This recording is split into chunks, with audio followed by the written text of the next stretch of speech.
Olá, seja bem-vindo ao podcast A Experiência do Paciente da Sobresp, a Sociedade Brasileira de Experiência do Paciente e Cuidado Centrado na Pessoa.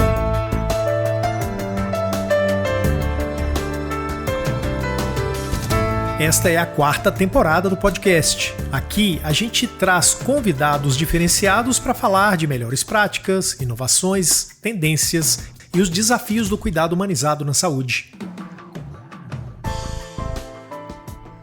Eu acho que a gente também tá numa curva de maturidade crescente, mas ainda a passos lentos, ao meu ver, de entender a experiência do paciente como uma área de gestão.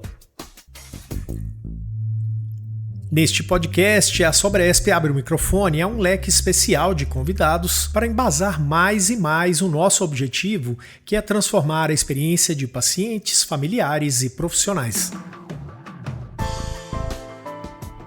Acho que de uma forma bem marco zero, cara, eu diria isso, assim, se você quer saber as expectativas de uma forma bem estruturada da sua instituição, não inventa nada novo, começa pelo simples, olha para esses dados que você já tem, só que olha para ele com uma perspectiva diferente, a perspectiva de qual expectativa que a gente não atendeu.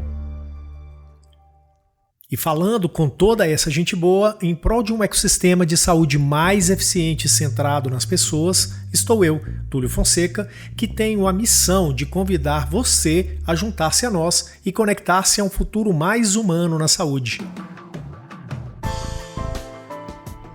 E o colaborador não é bobo, né, cara?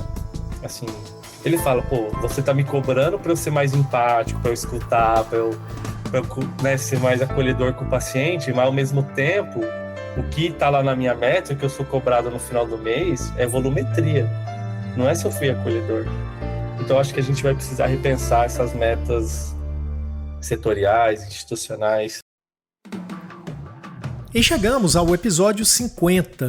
São 4 temporadas discutindo a experiência do paciente no Brasil. 4 temporadas ouvindo lideranças, pesquisadores, gestores e profissionais da ponta da assistência. Fora do estúdio, no mundo real, nos últimos 10, 15 anos, pelo menos, a experiência do paciente ganhou espaço nas agendas estratégicas da saúde brasileira.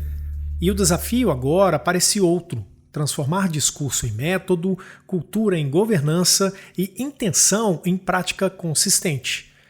Hoje a gente vai falar de gestão da experiência e o nosso convidado é o William Pereira, que acabou de lançar o livro Gestão da Experiência, um guia prático para a era da conexão, pela editora Telha.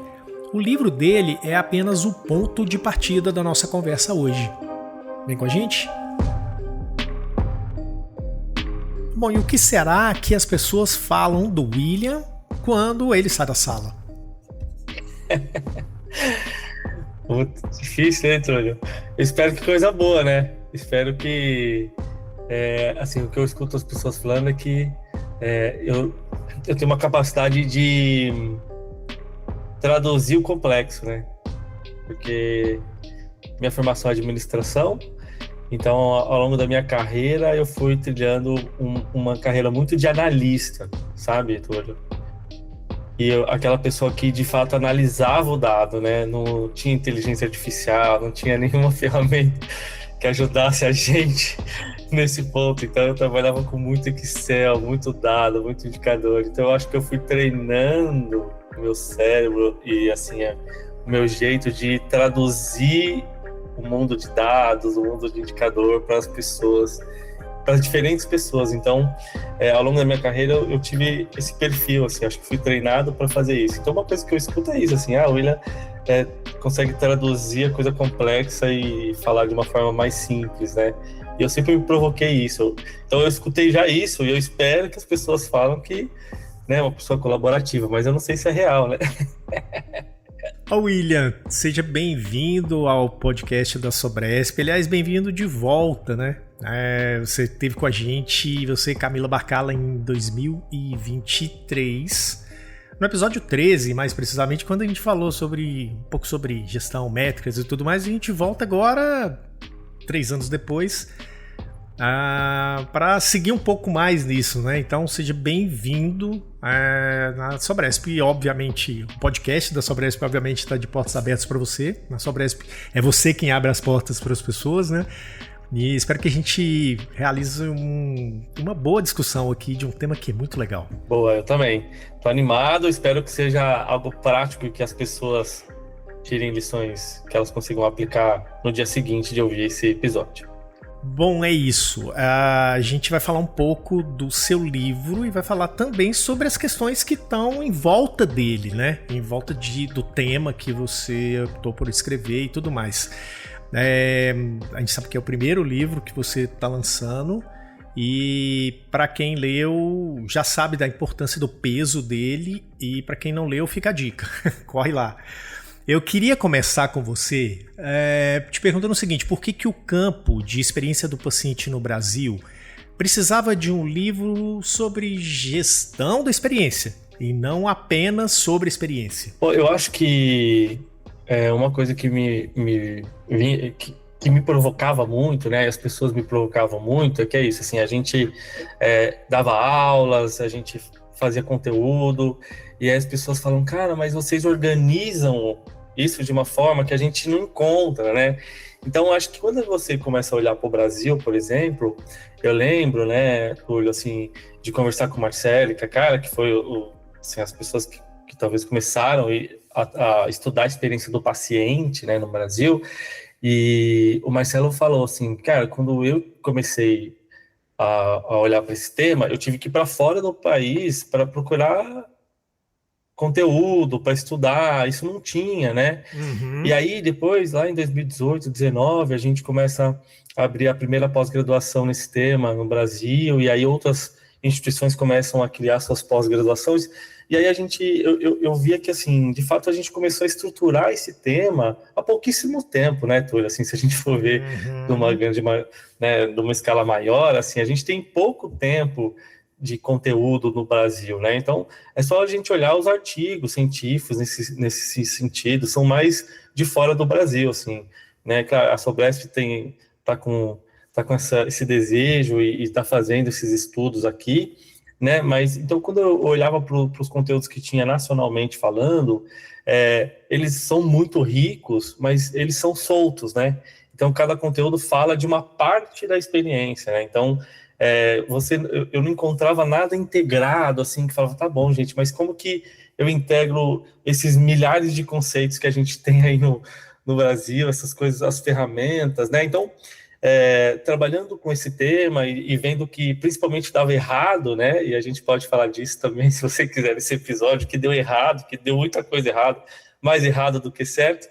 E aí a gente aprendeu, assim, alguns caminhos e coisas que a gente não pode esquecer de fazer para, de fato, fazer gestão da experiência, né? E aí, eu acho que a gente também tá numa curva de maturidade crescente, mas ainda a passos lentos, ao meu ver, de entender a experiência do paciente como uma área de gestão, e não como ações isoladas que vêm de áreas afins, sabe?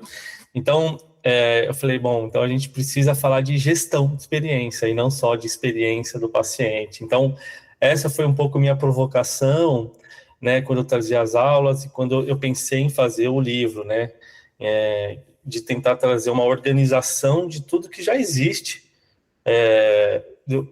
talvez num ciclo de melhoria, no framework, né, eu não sei como chamar isso, mas tentar organizar isso do ponto de vista de gestão institucional, sabe?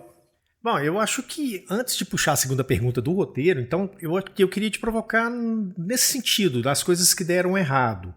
Se a minha leitura de cá, né, não está muito enviesada, a questão da experiência em si, ela retrata o que deu certo, o que não deu certo. Isso é experiência. A experiência acontece, quer queiramos nós ou não. O que deu errado e qual a importância disso, então? É possível da gente resumir isso rápido? Eu acho que é difícil resumir isso rápido, mas o que eu posso te falar, assim, uma das coisas que deu errado, claramente, assim, quando eu trabalhava em áreas de experiência, né, na gestão disso, dos programas, e que eu saí de uma instituição e fui estruturar isso em outra instituição, claramente o que deu errado é eu querer levar a mesma estrutura que eu fazia em uma instituição para outra, sem ter a leitura da cultura daquela instituição. Então, eu acho que aqui é uma coisa que, assim, a gente errou, e a gente aprendeu, e a gente mudou rápido, e foi bom, mas isso trouxe uma lição que eu acho que é a número 1, sabe, Túlio? Assim, cara, existem ferramentas, existem métodos, mas você precisa ler a cultura de onde você está, né? E você vai começar de uma forma diferente de qualquer outra instituição, porque a sua instituição é diferente. Então, essa foi uma coisa que deu errado, assim, muito errado, né? Então, eu acho que é um ponto de partida importante para a gente começar essa conversa, né? E tem várias outras ações que deu errado que a gente pode compartilhar aí ao longo dessa conversa, né? Mas acho que uma lição importante do que deu errado, acho que essa é a principal no meu ponto de vista, sabe? Eu acho muito legal isso que você está falando, acho que é um bom começo de episódio para as pessoas entenderem, porque é isso, experiência é isso, né? Ela acontece. E aí, já puxando um pouco dentro disso que a gente está conversando, em que estágio de maturidade você enxerga o Brasil hoje, quando a gente fala de experiência do paciente? E aí é o meu ponto de vista, tá? Eu enxergo o Brasil com uma maturidade... É muito diferente a maturidade do Brasil, porque a gente é muito grande, né, Túlio? A gente tem diferenças muito gritantes entre regiões, né? Então, por exemplo, eu vejo São Paulo numa maturidade muito mais avançada do que outras regiões do nosso país. Uhum. Ao mesmo tempo, Túlio, eu vou te falar que eu vejo instituições de fora de São Paulo, inclusive públicas, tá? Que trabalham esse tema numa maturidade muito acima.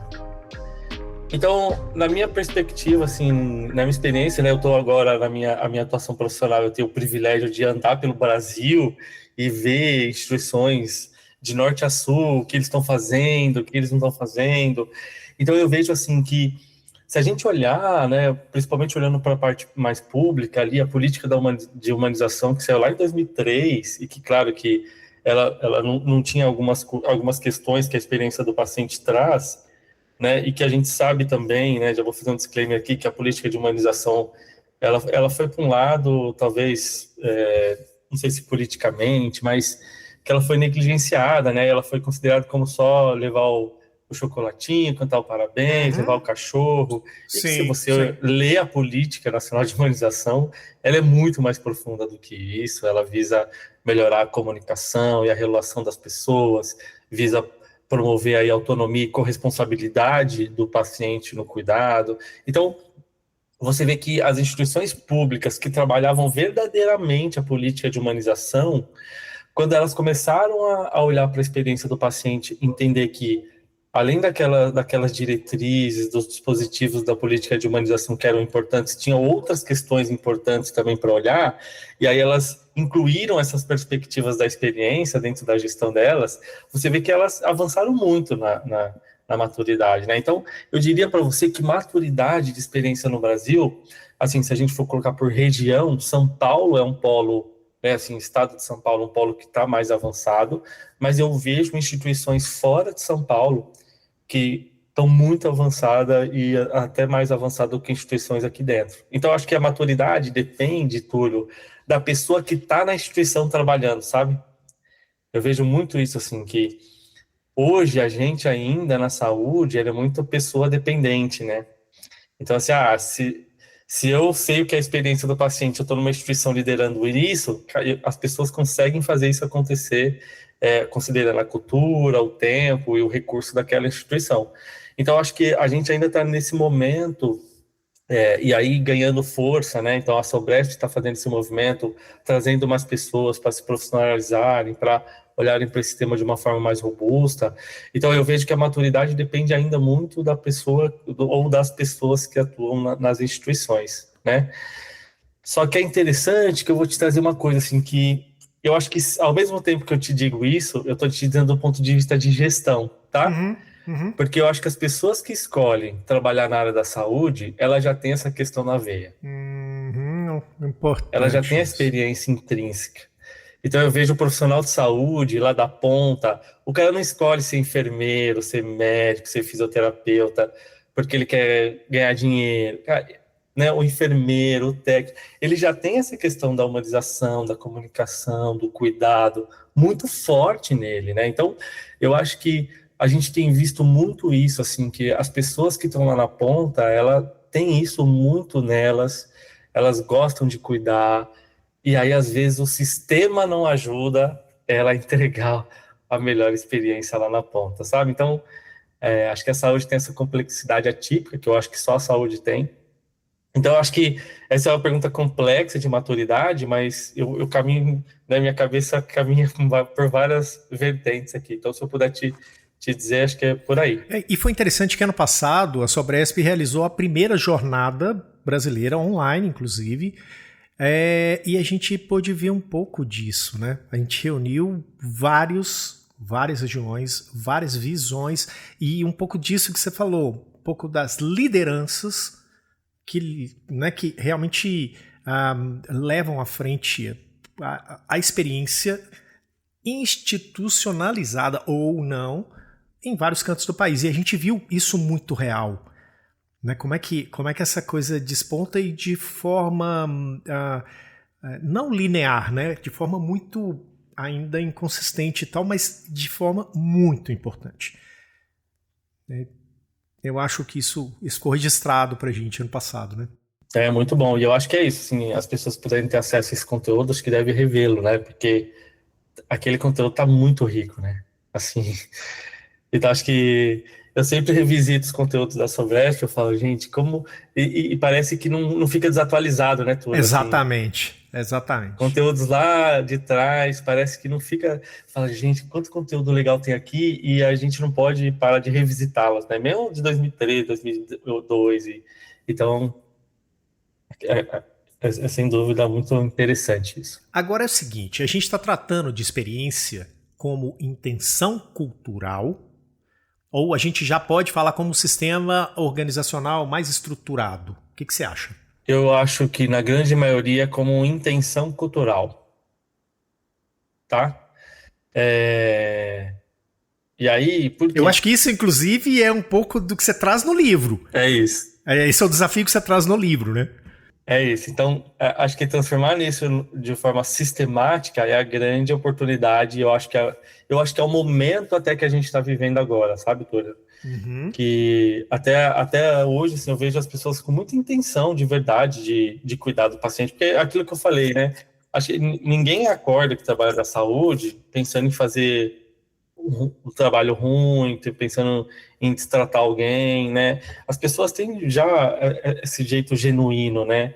Então eu acho que a pessoa que trabalha na saúde, ela já acorda e ela vem sabendo que ela vai cuidar, que ela já tem isso na sua essência, né?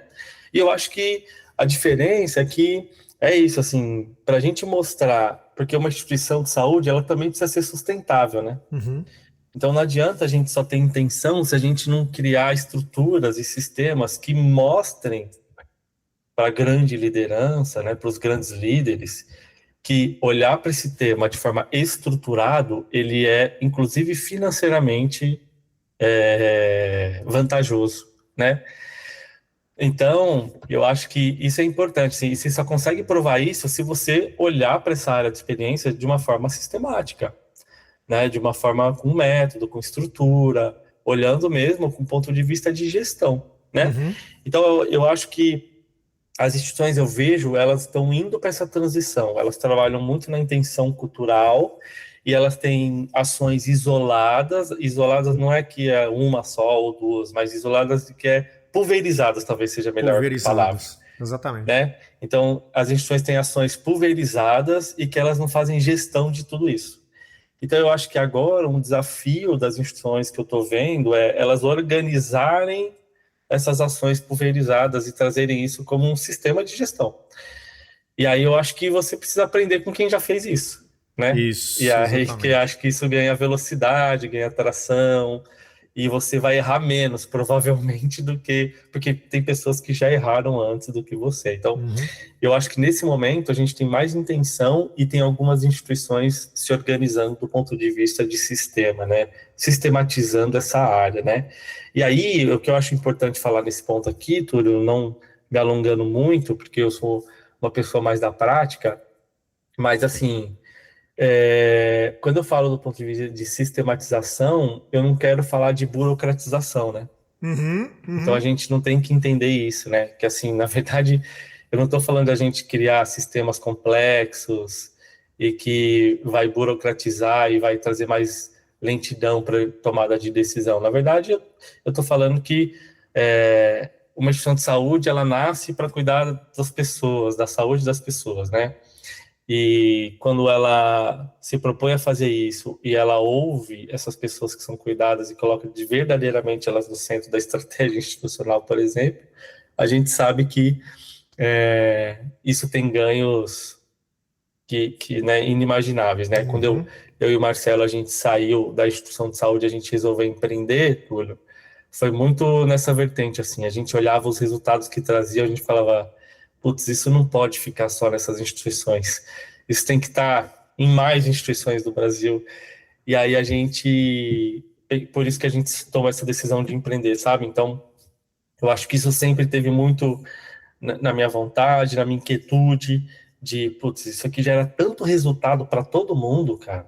Gera resultado para o paciente, para os colaboradores, para a instituição, porque a gente está falando de sustentabilidade também. Exatamente. Só que se a gente continuar olhando para essa área de uma forma pulverizada, a gente não vai conseguir que a alta liderança, a alta gestão compre e patrocine essa ideia, sabe? Então, acho que eu vejo essa oportunidade e eu vejo as instituições muito nesse movimento de trazer robustez para esse processo de gestão, né? E talvez é isso, assim, acho que vem tudo nesse momento aí o livro e tem todas essas provocações aí que eu vejo, né? Bom, no livro você traz a ideia de que a experiência envolve expectativa. Como uma organização pode capturar e governar expectativas de forma estruturada? Isso, né, não sou eu que falo, isso tem várias literaturas que mostram isso, né? Legal, Porque, legal. na verdade, inclusive, eu acho que a saúde tem a peculiaridade, né? Porque não dá pra gente achar que, na verdade, não é que não dá pra gente achar, a gente já sabe que o paciente que vai para uma instituição de saúde, Túlio, ele não vai com a mesma expectativa do paciente que vai para Disney, por exemplo, né? Ou para o Exatamente. paciente que vai comprar um iPhone, por exemplo. Então, por isso que é muito. Eu até não gosto muito, sabe, desses termos. Ah, se a Disney administrar seu hospital. Ah, se tem a Disney. Porque, cara, eu acho que o nosso cliente, né? Se assim o mercado está gostando de chamar o paciente de cliente, ele vem com uma expectativa totalmente diferente, né? Então não dá pra gente partir desse pressuposto. Claro que a gente tem que aprender muito com estratégia de Disney e de outras instituições, porque eles olham verdadeiramente para essa questão, né? Só que eu acho que quando a gente olha para as expectativas, Túlio, eu acho que, né, sendo muito prático aqui e trazendo como que a organização pode capturar essa expectativa de forma estruturada, né, que foi a tua pergunta. Eu acho que a gente pode começar pelo fácil, sabe? E eu gosto sempre de não reinventar a roda. Então, toda instituição tem suas ouvidorias, já tem suas pesquisas, mas a gente olha de via de regra para o resultado da ouvidoria e da pesquisa para responder alguma coisa, né? Então eu sempre olho lá, ela ficou satisfeita com isso, não ficou com isso, e eu uso isso para responder, para me desculpar, para tentar reverter percepção. Então o que eu te digo, assim, no marco zero, talvez, da expectativa, você possa olhar esses dados que você já tem, mas não para saber o que foi bom, mas para saber assim, qual é a expectativa nesse caso que eu não atendi. Então, eu vou Legal, te muito dizer bom. que quando eu comecei a olhar isso, eu falei, gente, não vamos fazer pesquisa nova, não vamos inventar a roda, vamos olhar porque já tem, a gente já tem muito dado, muita riqueza. A gente só precisa fazer a pergunta certa para o dado, né? Então, Exatamente. eu acho que é ter um olhar diferente para essa pergunta, né? Então, de vez eu perguntar, ficou satisfeito ou não ficou satisfeito? Não, vamos olhar para aquele dado qualitativo e vamos ver assim, tá bom, qual foi a expectativa aqui que eu não atendi? E aí, se você fizer isso com todos os dados que você já tem, cara, Uhum, você vai uhum. ter as expectativas que você não está conseguindo entender dos seus clientes, sabe? E acho que então é isso, assim, acho que de uma forma bem marco zero, cara, eu diria isso, assim, se você quer saber as expectativas de uma forma bem estruturada da sua instituição, não inventa nada novo. Começa pelo simples. olha para esses dados que você já tem, só que olha para ele com uma perspectiva diferente, a perspectiva de qual expectativa que a gente não atendeu, né?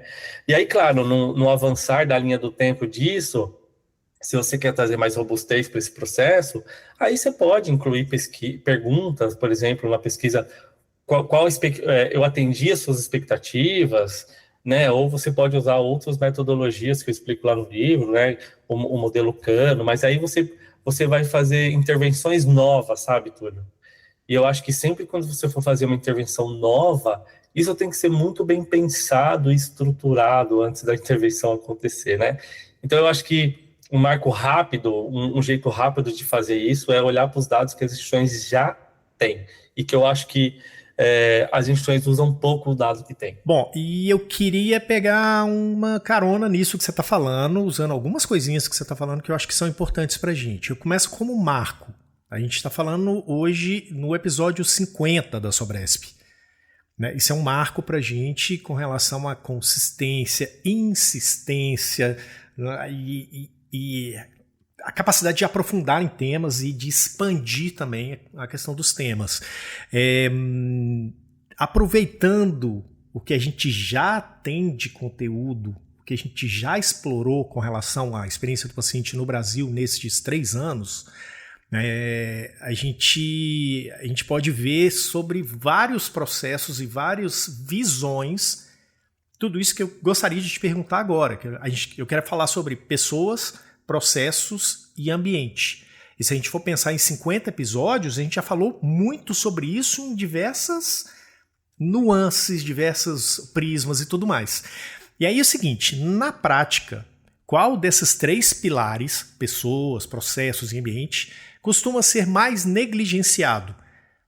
Algum deles determina o sucesso da gestão da experiência? Essa foi complexa, eu vou tentar te responder de uma forma bem prática, tá? Boa, tá bom, vamos lá. O que é mais negligenciado, eu acho que que, no meu ponto de vista, que a gente tem visto, talvez o pilar pessoas, né? E não é pessoas porque as pessoas são más, são ruins, não. Mas é porque, na verdade, quando a gente fala do ponto de vista de pessoas, quando você vai olhar para a literatura, ela traz que a percepção do paciente relacionada a pessoas, ela está em 2 vertentes. A percepção técnica e a percepção comportamental. E quando a gente vai olhar para os profissionais de saúde, da parte técnica, é impecável, na grande maioria, né? Então, porque a faculdade ensinou esses profissionais a serem técnicos. Então, o médico, o enfermeiro, o técnico, o físico, eles foram treinados ali na faculdade, né? Muito a parte técnica. Só que ninguém ensinou eles a parte comportamental. E aqui é o desafio, porque quando o paciente vem para uma instituição de saúde, ele quer, claro, a parte técnica, né? E isso, por exemplo, o estudo que a Sobresp liderou de experiências e expectativas mostra isso, né? Claramente. E eu acho que quem não teve acesso a esse estudo precisa obrigatoriamente a fazer uma imersão e um aprofundamento nesse estudo, né? Então, quando a gente olha as pessoas, é isso, assim, a parte técnica é fundamental, mas as pessoas também querem a parte comportamental. E a gente sabe, né, até juntando os pontos aqui, Túlio, que o sistema, às vezes, ele não é desenhado para as instituições, para as pessoas entregarem isso. Né? Então, eu vou te falar que, assim, enquanto a gente não capacitar os profissionais de saúde e os profissionais administrativos nessa parte comportamental, a gente vai continuar com esse gap, porque cada um vai fazer de um jeito, né? E a gente não vai ter a coerência, a consistência do atendimento ao paciente no ponto de vista comportamental. E aí, ao mesmo tempo que isso acontece, onde a gente não ensina as pessoas, né, na parte comportamental, e aí até vou te fazer uma pergunta, Túlio.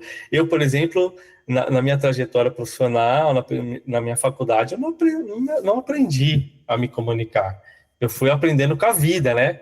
Eu não sei você é um cara da comunicação, talvez você já teve uma formação diferente, mas eu, quanto administrador, tive 0 desenvolvimento de comportamento, de comunicação e tal, né? Então eu acho que a gente tem uma grande oportunidade, eu acho que aqui é onde é mais negligenciado muito pela essa carga de estrutura de ensino, sabe? Hoje a gente já vê muita faculdade incluindo na sua grade temas de comunicação, e o que é muito legal. Então, a gente já vai ver no futuro uma diferença dos profissionais, né, nesse sentido, né? E eu acho que, assim, ambiente é uma coisa que vai muito do público que você atende. Então, o que eu quero dizer com isso? O cara que está acostumado com mármore, ele vai querer numa instituição de saúde que vai ter mármore. Mas o mármore não é, do ponto de vista da experiência do ambiente, o principal ofensor, né? A gente vê isso lá no estudo da Sobresp. E que o que é comum a todas as pessoas, independente se é público ou privado, é do ambiente limpo e confortável, minimamente confortável, processos bem desenhados, ou seja, que tem aquele fluxo contínuo, né? Que eu não fique igual uma, entre aspas, barata tonta andando nesse sistema perdido. E, do ponto de vista de pessoas, o que é comum a todos, público, privado, independente de onde eu vou, cara, que eu tenha confiança na sua habilidade técnica e que você me inclua nas decisões, você se comunique de uma forma que eu consiga entender, né? E a gente sabe que isso talvez até é uma necessidade nossa, né, Túlio? Porque, assim, se eu pego como que minha avó e meu avô olhavam para o sistema de saúde, é muito diferente como eu olho, né? Então, minha avó e meu avô não tinha nenhuma exigência do sistema de saúde, né? Tipo, de perguntar para o médico, de querer entender. Eles só aceitavam o que o médico falava e cumpriam, e essa era a cultura daquela época. E a gente está numa cultura diferente, onde a gente quer participar do nosso cuidado, né? Porque a gente entendeu que a nossa saúde é uma coisa muito importante para a gente. Então, a gente muda um pouco o comportamento também. Então, eu vou te dizer que, na minha opinião, acho que a parte que foi mais negligenciada até hoje foi o aspecto de pessoas do ponto de vista de desenvolvimento comportamental, né? E a gente sabe que comportamento, ele é altamente treinável, igual uma habilidade técnica. E a gente não está falando aqui de robotização, mas de trazer elementos para o profissional da ponta a se comunicar de uma forma mais adequada, né? Então, acho que eu vejo um pouco nesse sentido, esse tripé, tá? Porque processo, vou te falar, as instituições de saúde já entenderam isso há alguns anos atrás e já estão, alguns anos atrás, tentando reduzir o gap de processos, tá? Mesmo eu achando que a gente está fazendo do jeito errado. E a gente pode falar isso mais para frente. Legal. Mas, de uma forma bem prática, acho que nesse sentido, assim, acho que pessoas comportamental era o mais negligenciado e eu vejo as instituições de saúde muito mais preocupadas com isso agora, tá? Não, muito importante isso que você está falando. E se eu conseguir responder rapidinho também a provocação que você me fez, eu acho que comunicação é o problema do mundo em todos os aspectos, né? Todos os aspectos. Se a gente for pensar, vocês como precursores dessa bandeira de experiência do paciente no Brasil, por exemplo, tiveram que buscar conteúdo fora para trazer, né, para aprender sobre isso e para trazer essa bandeira para o Brasil. Ao estudar conteúdo fora, você vai buscar a primeira barreira, que é a língua. Uhum. Você tem uma segunda que é talvez meio oculta, que talvez as pessoas não percebam muito bem, que é a questão de cultura. Você está falando de outros países, outros sistemas de saúde. É um negócio muito complexo. E você tem que retraduzir isso para trazer para cá, para que as pessoas entendam, que é justamente onde você está falando que está o problema. Então, quando a gente trabalha isso, é muito interessante. E eu já citei aqui no podcast algumas vezes, eu não me lembro exatamente quantas, eu vou citar um exemplo que a gente tem aqui em casa. Eu gravei um episódio com a Simone Mosilli, do Beabá do Câncer. Ela, rapidamente, ela é publicitária também. Então foi um episódio que a gente conversou, 2 publicitários falando de experiência do paciente. Foi super legal. E ela deixa um recado pra gente muito claro. Ela, não vou dar spoiler, claro que não, busquem lá, porque eu acho que vai ser super interessante vocês ouvirem. Mas é uma história que, assim, ela tá falando de comunicação, ela é publicitária, e ela achava que entendia realmente tudo que o paciente queria. Né? E ela fala, olha, a gente chega com isso aqui, eu sou profissional de comunicação, eu vou tirar de letra. A gente não sabe falar com as pessoas, esse é o ponto. Então, estudar sobre isso é fundamental para a gente. Eu acho que é isso, ouvir o tempo inteiro. Ouvir a experiência, viver isso na pele, como é que essas pessoas lidam com isso todo dia. Então, acho que esse é o desafio do lado de cá, tá? Não tenho dúvida. Não tenho dúvida. Vou aproveitar porque você falou da questão do estudo nacional. A gente vai colocar na descrição do episódio o link do estudo nacional, que é ponto de partida para isso. A gente está falando de dados reais. Imperdível. Então, tem que achar. Exatamente. E aí a gente tem ali Sobresp, Solux e The Barrel Institute, que é uma situação que, assim, olha o peso disso, olha, né, quem realizou isso. Então, vamos lá, aproveitem, cliquem e consumam. E aí, seguindo para a próxima pergunta, bora lá? Bora lá. Bom, e aí eu quero te perguntar o seguinte, há custos invisíveis de não gerir a experiência de forma sistêmica? Quais são esses custos? Eu acho que, se você me permite, eu quero mudar um pouco o termo, porque acho que tudo custa. Bora lá. Eu acho que existem desperdícios invisíveis em você não gerir a experiência de forma sistêmica. Muito bom. Né? Porque acho que tudo muito é isso, bom. assim, cara, tudo vai custar. Agora, se custa e te traz muito resultado, putz, custou pouco, né? Agora, o que a gente não pode ter é desperdício. Então, o que eu tenho visto, Túlio, assim, é isso, assim, é muita gente fazendo muitas ações voltadas à experiência.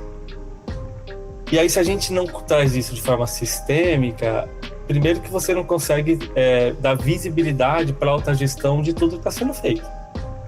E um segundo ponto é que você não consegue mensurar a efetividade dessas ações e o impacto real delas, né? Então, eu acho que, para mim, o desperdício é isso. O que eu vejo é, todo dia, a área de experiência, as áreas assistenciais, todo mundo está fazendo muita coisa, cara. Todo mundo está fazendo muito projeto, muita coisa para mudar a experiência, para cuidar melhor, para atender as expectativas dos pacientes. Só que a gente comunica pouco. A gente falou agora do problema de comunicação, né?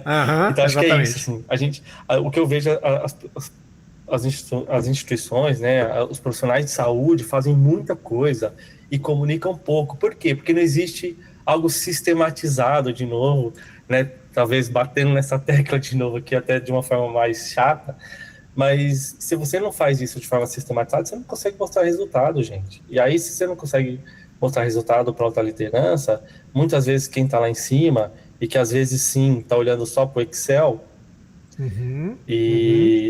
você precisa mostrar Excel para ele, então. Se o cara que está lá em cima, ele só olha Excel, você vai precisar mostrar Excel. Se o cara que está lá em cima, ele só olha indicador frio, né, indicador duro, você vai ter que mostrar o impacto das ações de experiência com indicador duro. Então, acho que tem um ponto aqui, Túlio, que eu acho que o desperdício invisível da gente não gerir essa experiência de forma sistêmica é a gente não conseguir mostrar resultados tangíveis para quem toma a decisão lá em cima. E aí, o desperdício as pessoas fazem um monte de coisa e elas sempre vão ficar com aquela sensação de que, putz, eu entrego tanto, eu faço tanto aqui e ninguém me valoriza. Ninguém valoriza porque ninguém vê, ninguém sabe. Então, acho que a gente fica nesse ciclo, sabe, assim, de que esse, para mim, é o desperdício, porque no fim, no dia a dia, eu não tenho dúvida que está todo mundo trabalhando com ações, com projetos que vão mudar a experiência dos pacientes no dia a dia. Só que a gente precisa comunicar isso. E a gente só consegue comunicar isso e medir se isso está sendo verdadeiramente impactado se a gente criar sistemas de gestão sobre isso.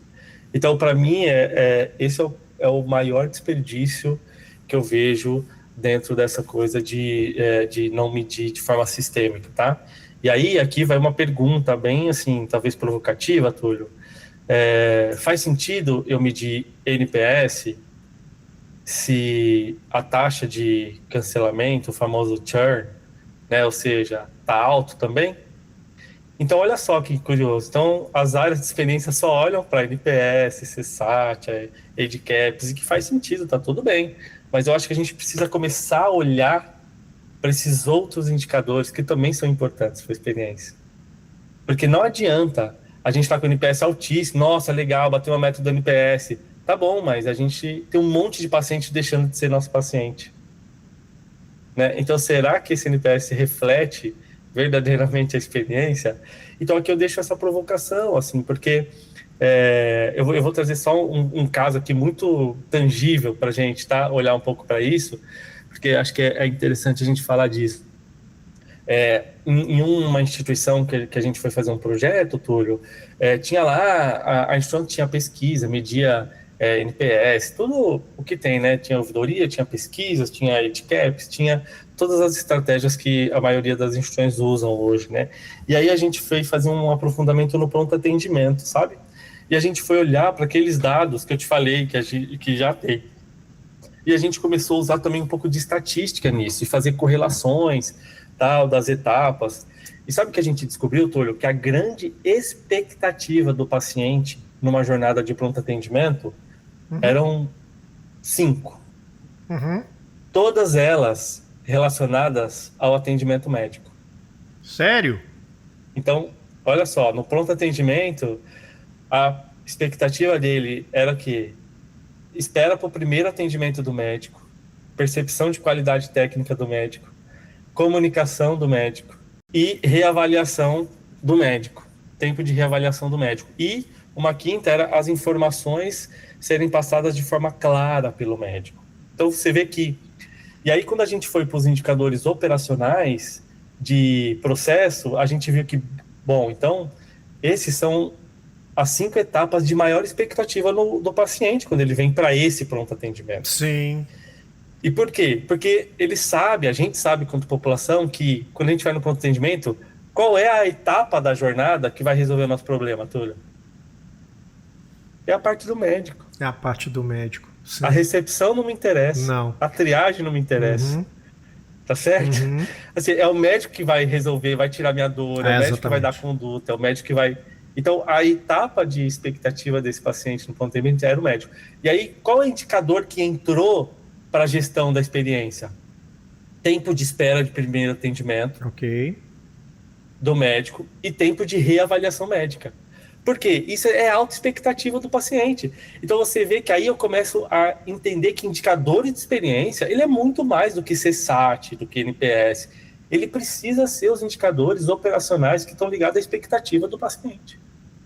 Então aí a gente começou a monitorar isso. Bom, gente, então a gente precisa... É assim, ó, e aí sabe qual que era a nossa dica para o pronto atendimento? É assim, pronto atendimento, você quer melhorar seu NPS, você quer melhorar a sua experiência? Atue nessas 2 etapas de tempo para o primeiro atendimento e tempo de reavaliação médica. Não precisa gastar energia para fazer 1 milhão de projetos. É aqui que você tem que se concentrar, porque é aqui que é a expectativa do cliente que vem nesse ponto de atendimento. Então você vê como as coisas se conversam, sabe, Túlio? E aqui eu acho que esse talvez é um desperdício invisível que a gente tem hoje em dia, que a gente faz um monte de ação com base em CSAT, em NPS, mas será que eles estão entregando a expectativa do seu paciente? Essa é a minha provocação e que eu faço no livro e que, na minha opinião, é que se a sua pesquisa ela não mede a expectativa do seu paciente ou a sua área de experiência, ela não mede os indicadores relacionados à expectativa do paciente, na minha opinião, você não está medindo experiência. Porque, então, eu acho que essa é a provocação que eu tento fazer no livro e que eu tento fazer nas minhas conversas com as pessoas, porque senão a gente começa a ter 1 milhão de indicadores e que tem evidência, que tem referência, que acho que a gente tem que continuar usando, mas a gente não pode esquecer que a gente precisa incluir nessa cesta outros indicadores que talvez sejam indicadores operacionais e que estejam ligados às expectativas do paciente e que são indicadores que o CSAT, o NPS não vai conseguir capturar. Faz sentido, meu amigo? Faz super sentido. E você entregou ouro agora para as pessoas, né? O gestor de área e tudo mais, que tem 1.500.000 problemas para resolver todo dia, mas que, se a gente for pensar do lado de gestão, entrega de resultado, ele tem que alcançar os índices que ele precisa com isso, mas que, por outro lado, tão ou mais importante, é justamente a percepção do paciente com relação a isso. Ele foi atendido dentro do que ele acha mais importante. Aí é aquilo, né? O que realmente é importante para o paciente? Então, ele foi atendido dentro da expectativa dele, teve um bom atendimento, você resolveu os 2 lados. Então, isso foi ouro. Eu acho que esse... E esse é um grande desperdício, né? Sim. Porque sim. as áreas, os gestores, eu não tenho dúvida que eles fazem um monte de projeto de melhoria. E às vezes ele faz o projeto, mas o paciente continua reclamando ou não muda o ponteiro do indicador que ele precisa mudar. Exatamente. Então, por quê? Porque provavelmente você fez ação de melhoria no ponto errado, provavelmente. Então, acho que essa é a provocação aqui, né? Exatamente. E aí, se a gente for falar de desperdício, é muito interessante porque o gestor deu um duro danado para fazer a coisa acontecer e não deu resultado, ou seja, desperdício. Então, eu continuo com os meus 1 milhão, eu continuo com aquele monte de problema para resolver e não deu resultado. Meu Deus, então é isso. E por outro lado, a experiência do paciente continua acontecendo e ela possivelmente não é tão positiva quanto a gente gostaria. Provavelmente. Bom, se a gente seguir em frente falando agora de personalização. Tá. A personalização é luxo? Ou é diferencial competitivo? Ou é estratégia organizacional? Ou é um direito do paciente? O que você me fala? Eu vou te dizer que nos dias de hoje, cara, para mim, personalização é um item de sobrevivência. Muito bom, muito bom. Porque, na minha, assim, o que eu tenho observado é que, por exemplo, eu vou fazer uma analogia aqui com outros setores, tá? Ok. Então, a gente vê, por exemplo, quando a gente vai usar qualquer serviço hoje, as jornadas elas estão mais fluidas, mais personalizadas. Então, hoje, você pede uma comida de uma forma muito mais fácil, como você pedia alguns anos atrás. Com certeza. Por exemplo, você pega um carro, né, hoje com o Uber, com a 99, com os aplicativos, de uma forma muito mais fácil, como você pegava um táxi há uns tempos atrás, né? E aí, eu quero trazer sempre, por exemplo, hoje você pega avião de uma maneira muito mais fácil, como você pegava há uns tempos atrás, né? Com certeza. Então, por exemplo, vou fazer uma analogia aqui com essa jornada da aviação, né? Quando a gente vai, por exemplo, há uns tempos atrás, Túlio, não sei se você lembra, como que era pegar um avião, mesmo que você... Vamos pensar na jornada mais fácil, tá? Que você não vai despachar mala, tá bom? Você só vai lá com aquela malinha, aquela viagem rápida né, que às vezes você vai fazer. Como que era antigamente? Cara, começava a jornada na compra, o desafio já era na compra da passagem, exatamente, né? Então você tinha que ir num lugar físico, comprar, e aí você tinha que chegar no aeroporto com mais de 2 horas de antecedência, porque você tinha que passar naquela fila para fazer só o seu check-in. Sim. Você lembra disso? Lembro. Então assim, não importa se você vai despachar ou não despachar, você tem que passar naquela fila para fazer o seu check-in.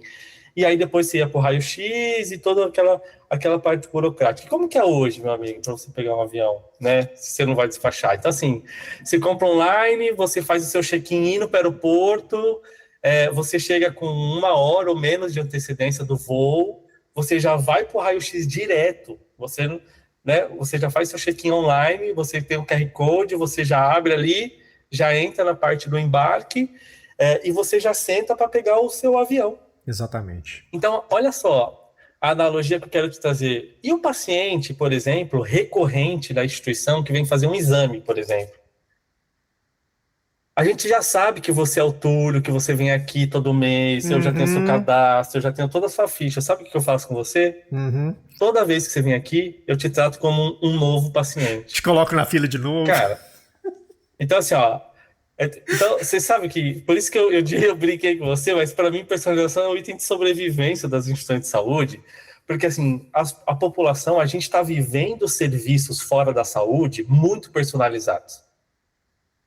E aí quando a gente chega na saúde, a gente vive essa jornada que parece que foi construída na década de 20.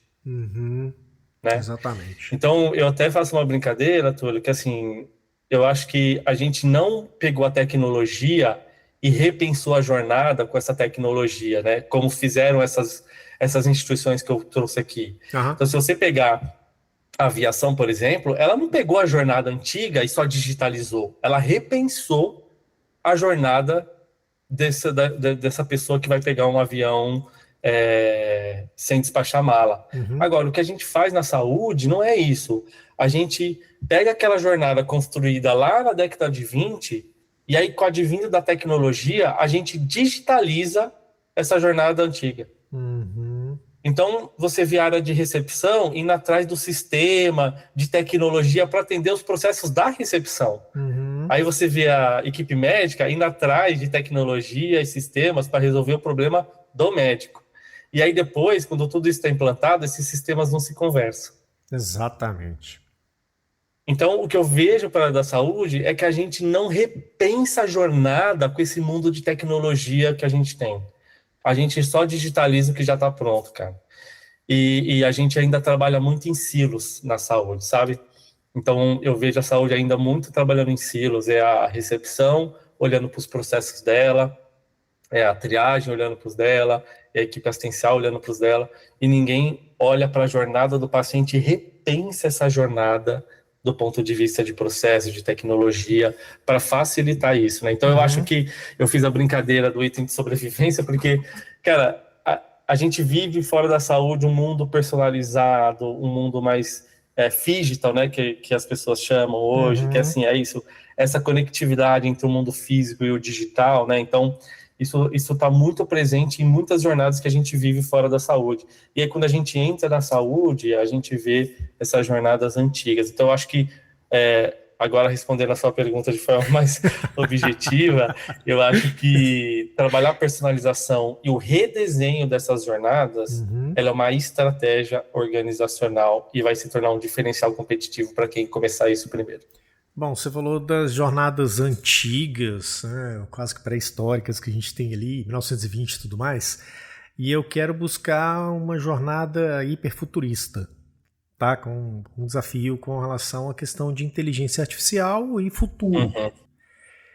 Na tensão entre IA e humanização, que, não, gente, a gente não está falando de uma situação surreal. As pessoas falam da preferência de ser atendido por bot de inteligência artificial porque ele parece mais humano do que os humanos.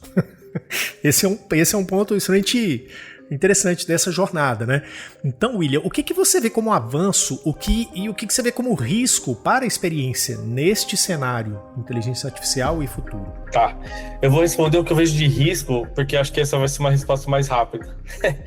O risco que eu vejo é a instituição ignorar a IA. Ponto. A instituição que ignorar o advindo da inteligência artificial, ela vai ficar para trás e ela vai ficar obsoleta e ela vai ter muitos desafios no futuro, tá? Talvez no presente, inclusive. Agora, eu vou posso conectar a pergunta anterior ainda, complementar e com essa pergunta de a sua? Claro. Vamos, bora lá. Olha só, eu quero que você, Túlio, agora como a gente está aqui na conversa eu e você, e aí todo mundo que está escutando aqui, pensa assim, quando você vai fazer um exame ou vai passar com algum profissional de saúde, né? Como que você faz, né? Nossa, olha, essa instituição aqui, ela faz o agendamento online, que legal, né? Pro WhatsApp, moderno, legal. E aí, a instituição te pede, Túlio, um monte de documentos, certo? Você tem que preencher lá um documento, você tem que mandar sua carteirinha, você tem que mandar seu documento e tal, legal. Certo. E aí, putz, falamos, legal, é quase um pré-check-in, né?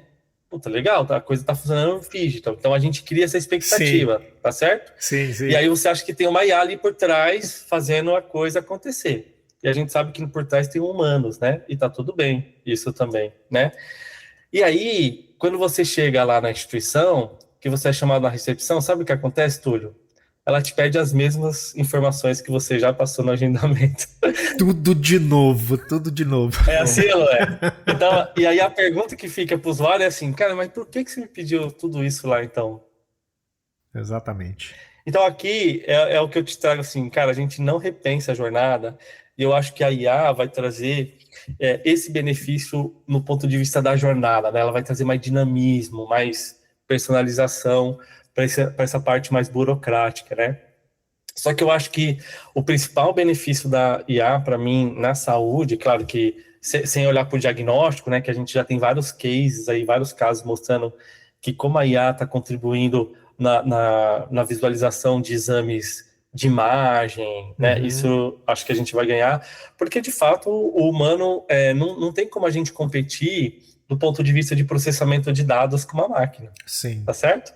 Sim, exatamente. Então, acho que assim, a IA vai fazer toda essa parte mais mais braçal, de processamento de dados, porque ela tem uma capacidade infinitamente maior do que nós seres humanos. Exatamente. E eu Isso acho mesmo. que o que ela vai potencializar, vai ajudar, é que agora o enfermeiro, o técnico, o médico, o nutricionista, a minha esperança do futuro, do presente e futuro, Túlio, é que a IA assuma o papel burocrático e esses profissionais de saúde tenham mais tempo beira-leito, né? E que Uhum. as instituições de saúde não olhem para essa questão da vinda da IA para redução de quadro profissional, né? Esse é o risco. Então, eu acho que a gente tem que olhar para a vinda dessa tecnologia como legal, ela vai me ajudar na parte burocrática. Então, agora, sei lá, o enfermeiro tinha que dividir o plantão dele. Uhum. 40% era vendo o paciente e 60% era preenchendo o prontuário, fazendo coisas burocráticas. Uhum. Então, eu acho que a gente vai diminuir esse trabalho burocrático da assistência e para deixar essas pessoas mais no beira-leito, mais fazendo o que, inclusive, Túlio, elas gostam de fazer. Só para Exatamente. te dar um parâmetro, assim, nem falando de IA, tá, meu amigo? A gente fez um projeto piloto numa instituição que foi um projeto simples, assim, que a gente fez só para ver o resultado disso, que era assim, você sabe hoje que o paciente que fica internado, na grande maioria dos hospitais, qualquer coisa que ele quiser pedir, ele tem que apertar a campanha da enfermagem, né? Sim. Então é assim, ó, eu quero pedir uma água, Uhum. enfermagem. Quero pedir um lençol, enfermagem. Putz, quero pedir para derrubar água aqui, quero pedir para alguém vir limpar, enfermagem. Enfermagem. Então, assim, a gente tem tanta demanda, e aí a gente fez um jeito bem simples lá de que, não, agora quando o paciente quer pedir um travesseiro, quer pedir um negócio, ele vai pedir direto para a área. Quando ele quiser pedir uma água, ele vai pedir direto para a copa. Quando ele Exatamente. quiser pedir uma higiene, ele vai. E aí a gente começou, a gente pilotou isso durante um mês, e a gente mensurou esse projeto piloto, e a gente reduziu em 40% o volume de chamadas de enfermagem. Então agora você imagina, né, a enfermeira está lá preenchendo um prontuário, fazendo uma coisa importante que ela precisa fazer, e aí ela recebe um telefonema pedindo uma água. Uhum. Né? Já Uhum. tirou a concentração dela Ah, com daquela certeza. tarefa importante que ela tinha que fazer. Então eu acho que, nem falando de IA, meu amigo, assim, já tem tecnologia para a gente resolver tanto problema da saúde. Eu acho que eu vejo a saúde com um ato tão alto ainda Uhum. que, assim, tecnologias já existentes, sem falar de IA futuristas, assim, já resolveriam muitos problemas que a gente tem hoje no nosso sistema, sabe? E aí tiraria essa carga pesada dos profissionais que a gente sabe que tem. E eu não tenho dúvida, então, que a IA ela tem esses benefícios, né? Mas a gente tem que lembrar sempre que a IA é uma ferramenta, e para mim ela sempre vai ser uma ferramenta. Ela vai ser mais uma ferramenta que vai ajudar a gente no dia a dia. Ela nunca vai substituir o profissional, o humano, né? Porque eu acho que a gente tem uma coisa que a IA não tem, que é isso, é a empatia, é o olhar no olho, é a atenção, é o abraço, é o carinho, a gente necessita disso, né? Então, eu vejo que a IA pode ajudar a gente tanto na parte da jornada, com essa personalização, de, né, trazer a jornada mais fluida, repensar a jornada, conectar o ponto, porque ela processa um mundo de dado muito grande, né? E potencializar o lado humano, né? E aí até uma provocação que eu já ouvi, eu não lembro agora a pessoa que fez, vi numa palestra e que eu quero deixar aqui, que foi uma provocação que me deixou alguns dias pensando nela, Sim. que é assim, a IA vai dar essa possibilidade dos profissionais de saúde ficar mais à beira do leito, vai dar a possibilidade de nós sermos mais humanos. Uhum. E aí a pergunta é, Uhum. será que nós estamos preparados para sermos mais humanos? Uhum.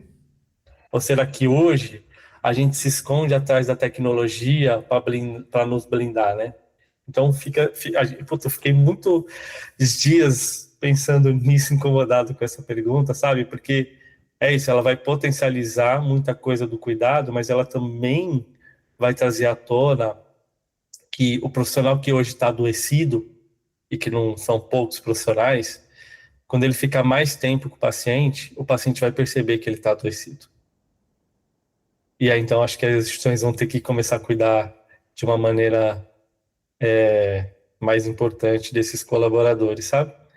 Então, eu acho que a IA vai trazer, sim, muitos benefícios e vai trazer desafios, mas acho que são desafios necessários para a gente cuidar e para a gente verdadeiramente trabalhar o cuidado centrado nas pessoas, né? Porque a gente sabe que se o colaborador tiver doído, não tiver sendo bem cuidado, dificilmente a gente vai conseguir fazer com que ele cuide muito bem dos pacientes, né? Então, acho que eu vejo essa tecnologia, IA e humano nessas intersecções. Exatamente. E acho que a pergunta que a gente precisa fazer no final disso é que custo a gente consegue, entre aspas, alcançar os indicadores, né? Você tem aí uma destruição do corpo profissional da instituição para, entre aspas, de novo, bater a meta. Esse custo, ele não vale, né? Não vale o esforço. E se me permite aqui, eu tenho que fazer uma outra provocação, né?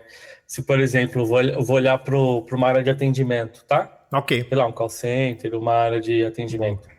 Se a gente continuar olhando para os indicadores dessa área, somente olhando o tempo médio de atendimento ou volumetria de atendimento, a gente nunca vai alcançar a experiência.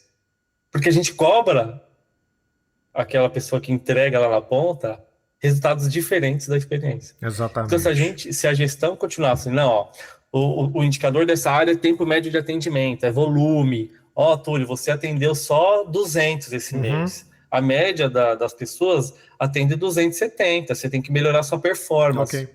Tá bom, mas ninguém olhou para a qualidade do atendimento que o Túlio faz. Exatamente.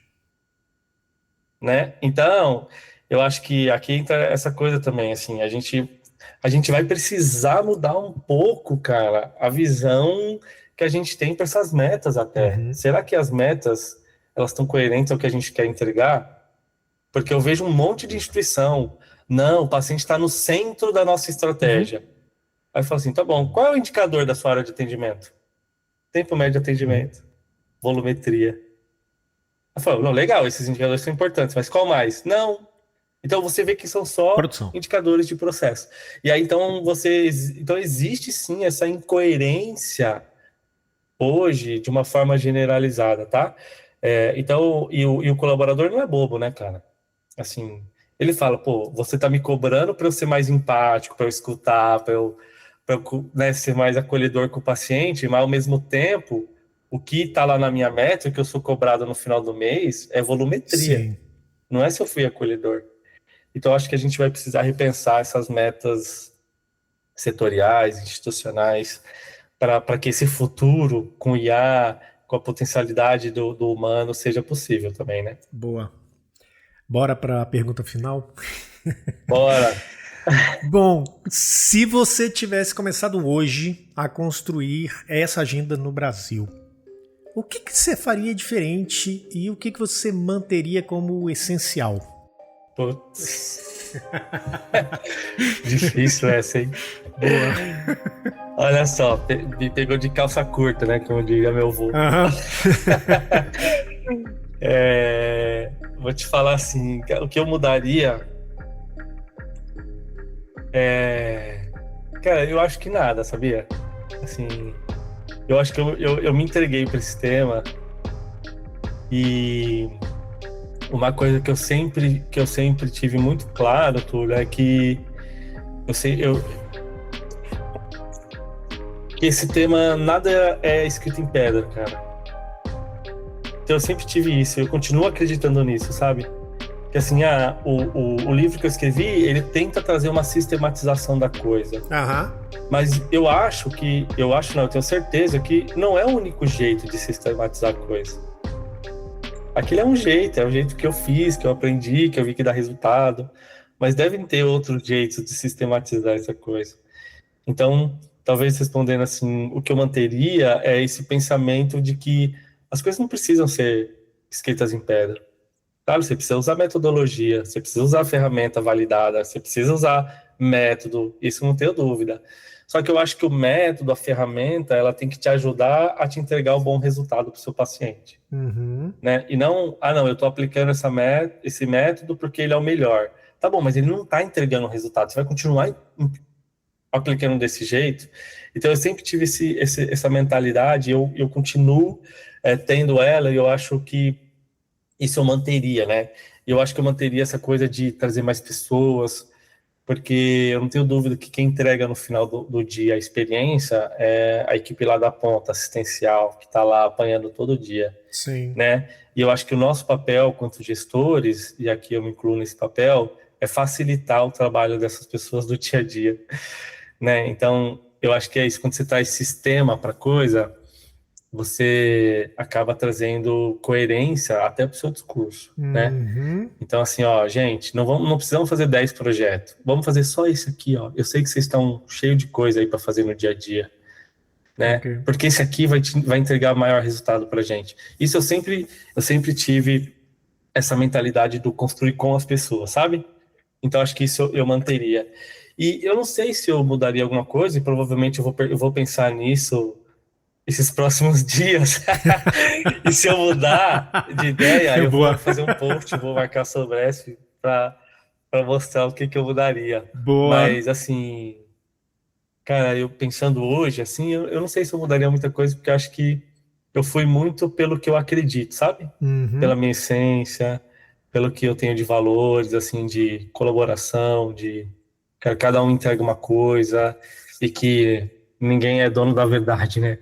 Então, eu acho que isso eu continuo carregando comigo. Eu acho que é uma coisa que talvez a gente precise fomentar mais até, né? Legal. Porque o que eu vejo dessas redes sociais, inclusive, são as pessoas com muito mais métodos prontos, validados e vendendo coisas para as pessoas do que as pessoas colaborando. Então, eu acho que eu ia para essa linha, meu amigo. Acho que o que eu manteria é continuar essa colaboração, entendendo que cada um entrega um resultado diferente e que a gente só vai conseguir entregar um resultado maior para a nossa sociedade, para a nossa saúde, se a gente trabalhar junto. Se a gente quebrar os nossos egos, se a gente ir para essa linha mais colaborativa. E acho que isso é uma coisa que acho que a gente tem que continuar, e é o propósito da Sobresp, é o propósito de todo mundo que está aqui na Sobresp. Eu vejo que todo mundo que está aqui tem essa essência, essa vontade. Isso é muito legal ver.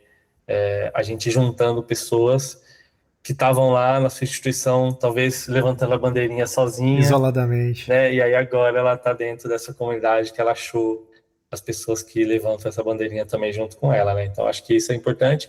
Isso era um pouco do sentimento que a gente tinha quando a gente começou, sabe?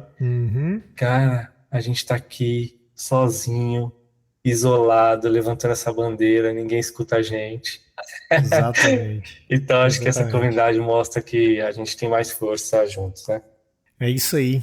Bom, espero que as pessoas tenham gostado. Foi um complemento ao livro.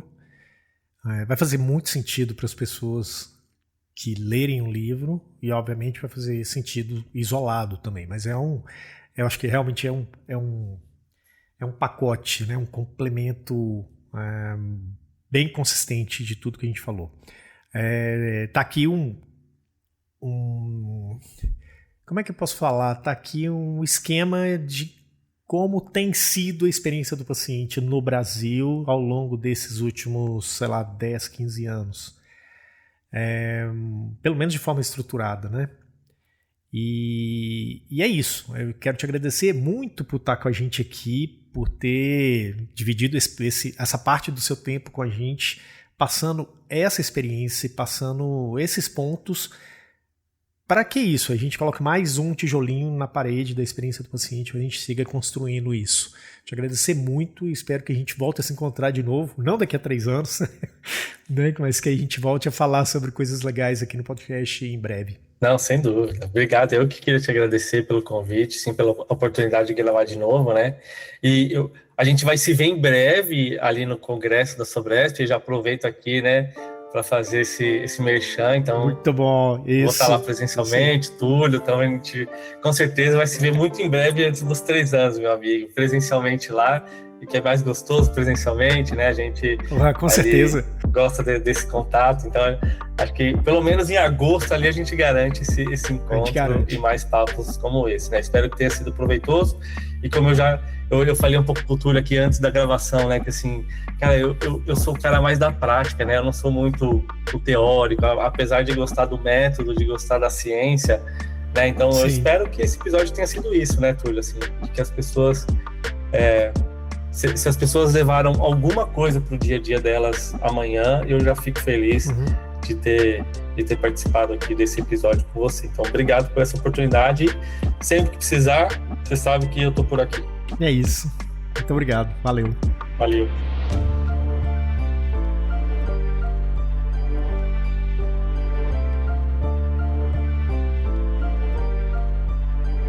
E chegamos ao fim do episódio 50 do nosso podcast. Uma conversa direta para quem acredita que o futuro da saúde começa pela experiência das pessoas. Hoje eu conversei com o William Pereira, que acabou de lançar o livro Gestão da Experiência, um guia prático para a era da conexão, pela editora Telha. Esperamos que você tenha gostado desse episódio. O podcast A Experiência do Paciente é uma produção da Map2B, Planejamento, Marketing e Negócios, para a Sobresp. Curtiu o conteúdo de hoje? Compartilha com as pessoas que você conhece e com os profissionais que precisam ouvir isso. E não se esqueça de favoritar o podcast A Experiência do Paciente, aonde quer que você ouça os seus podcasts. Obrigado por hoje e a gente vai se ver no próximo episódio, com convidados e temas imperdíveis. Bye, bye!